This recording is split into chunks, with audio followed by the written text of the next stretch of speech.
አመሰግናለሁ። ያው እንግዲህ ጓደኛዬ አርበኛ ሰለሞን አጠና ያስተላለፈው መልእክት አንዳንድ ቦታ ላይ ብደግመውም ተመሳሳይ ነው።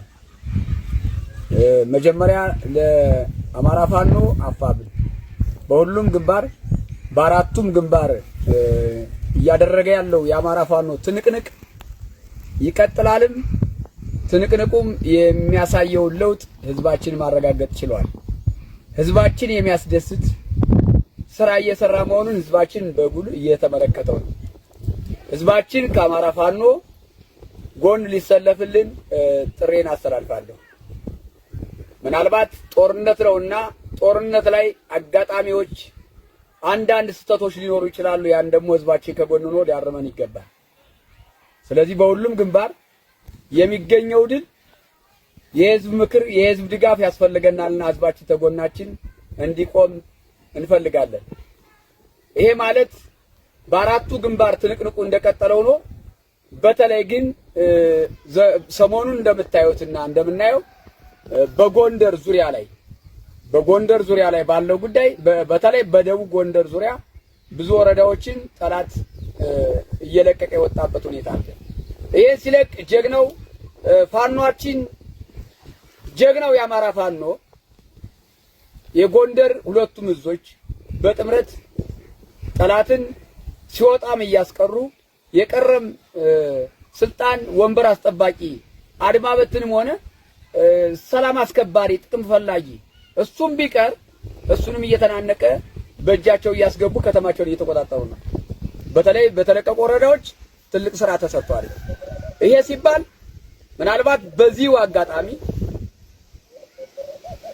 በስሌት ምለው ላይ ከተማችን ወረዳችን ስንቆጣጠር ሀብቶች አሉ፣ የህዝብ ሀብቶች አሉ፣ የተቋም ሀብቶች አሉ፣ የግለሰቦች ሀብቶች አሉ።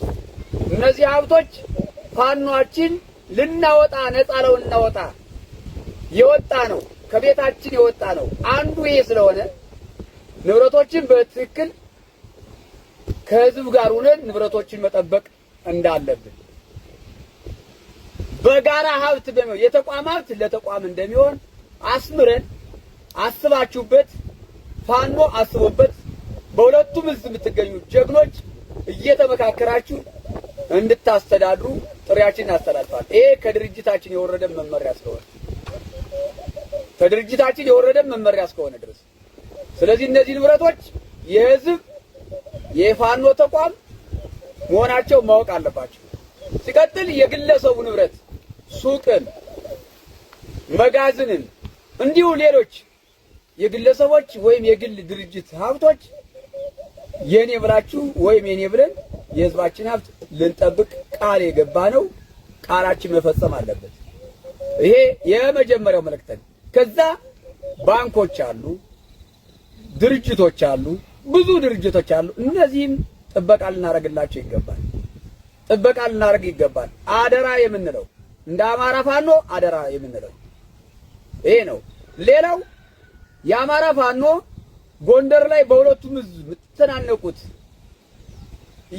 እያጥመሰመሳችሁ እያሸነፋችሁ በእጃችሁ ብታስገቡት የመከላከያ ሰራዊትም ይሁን አድማ ብተናም ይሁን ሚሊሻና ሰላም አስከባሪም ይሁን ጥቅም አስጠባቂና በትንሽ ጥቅም ተደልሎም ሞኝ ሆኖ ቢቆይም ሞቱም የራሱ ነው፣ ሲገልም የራሱን ነበር። አሁን ግን ድርጅቱም ሆነ መንግስቱ እንደከዳው እስካወቀ ድረስ እጅ እየሰጠ ይገኛል።